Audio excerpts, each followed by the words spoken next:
Okay, this is my Cyber Sunday review. Let's just get right into it. We started off the night with Rey Mysterio versus Finlay in a strecher match. Rey beat Finlay. Well, yeah. This was a good match. I thought it could have gone for a little bit longer, but yeah, it was good for what it was. Rey and Finlay work well together, but I think if they were given a bit more time, they could do a lot better work. But either way, it was a pretty, good match. I'll give it 2.5 stars. That's pretty good, not solid good. Just so you know. Up next, we had CM Punk versus The Miz. CM Punk won, of course. Why the hell wouldn't he? It was a pretty good match. I was surprised by it. I don't like The Miz. Nobody likes The Miz. But the only reason he got the vote was because everyone had already seen Punk versus Morrison so many times, and nobody likes Big Daddy V anyway. So Miz sort of won by default, I guess. It's like choosing between, three hunks of shit. But yeah, it was a 2.25 star match. It was a little bit better than average. Then Mr. Kennedy versus Jeff Hardy. Mr. Kennedy beat Jeff Hardy. Did he? I can't remember. Yeah, this was an alright match as well. It was about the same length as the last two, which was about 9-10 minutes. But, they've done a lot better matches on Raw, which says something, and True Slayer brought it up as well, that they've had better matches. I thought they would do a lot better than what was on Raw, because I thought when I saw Raw, that at Cyber Sunday they were going to really do something special. Go for maybe 15 minutes. If they had gone for 15 minutes, and it had been as good as, the match on Raw, but for 15 minutes long, or maybe longer, and it would have been easily a 3.5 star match, but it's too short, just not sufficient enough, so I'll only give it 2 out of 2 stars. Next we had Kane versus MVP. Kane won by countout, which was, shitty. The match only went for about 6.5 minutes. It was good while it lasted, but it was it was too short. 2, it had a bad ending, so I'll only give it 1.5. If it had a decent ending or went a little bit longer, then I'd give it 2. But it was crap. HBK versus Randy Orton was next, and wasn't really expecting much, but it was pretty good for the fifth. It went for about 16 minutes, and it was pretty good while it lasted. They told a good story in the ring, and it was definitely one of the better matches of the night.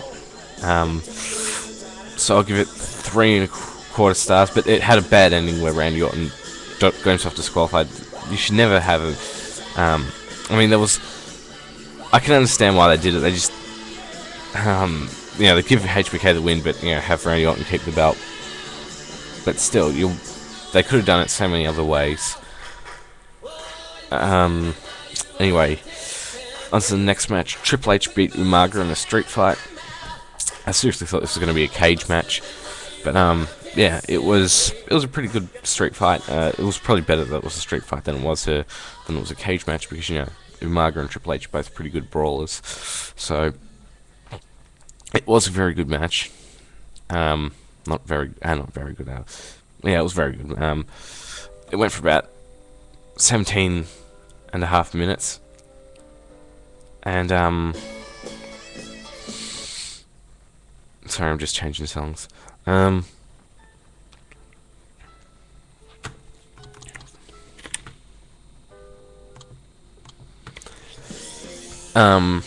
Yeah, back onto what the fuck, getting distracted. It's not very good of me. It was a good street fight.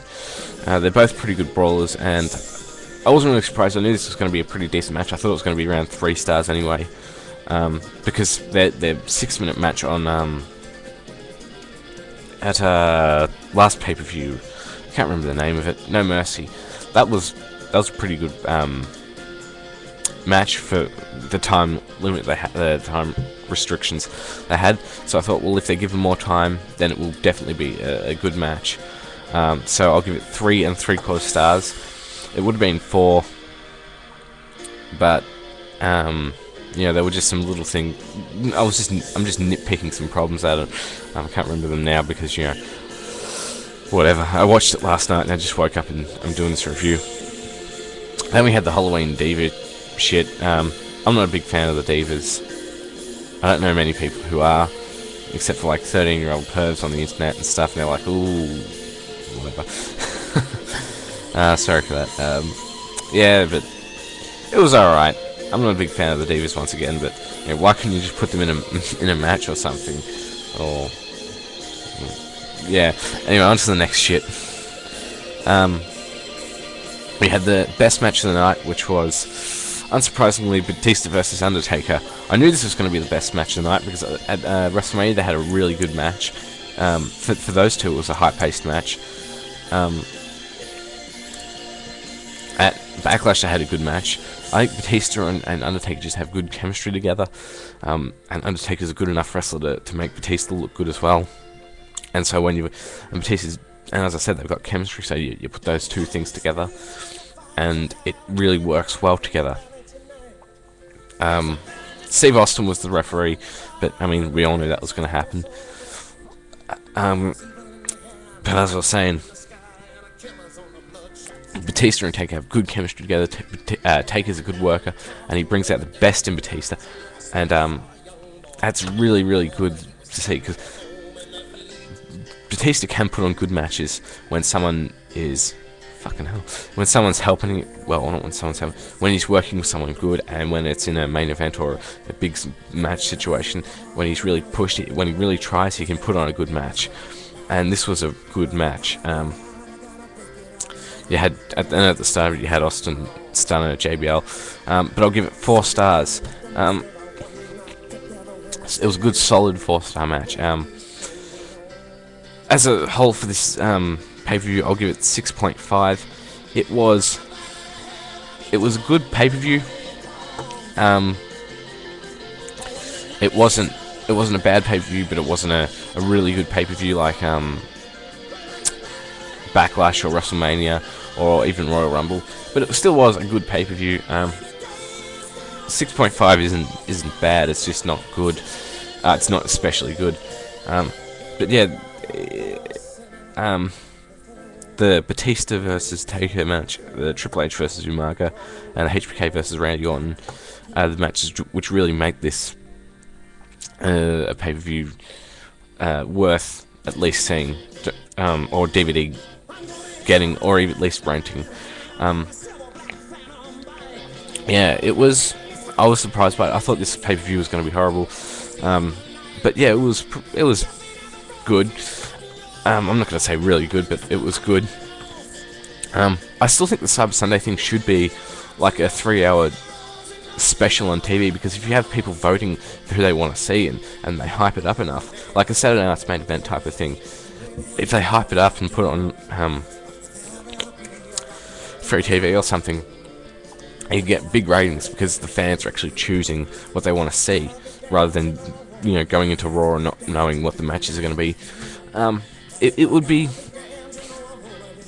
I think, if they did it right and they put it on free TV, it would be pretty big. It would get good ratings. So yeah, that's what I think should be done with Cyber Sunday, because nothing ever really happens at Cyber Sunday. Like, you don't really see title changes or things like that. I mean, nothing really. A big part of a story arc isn't going to happen at Cyber Sunday, because it's really just, whenever I watch Cyber Sunday or, you know, Taboo Tuesday, it always feels like just a 3-hour Raw or something.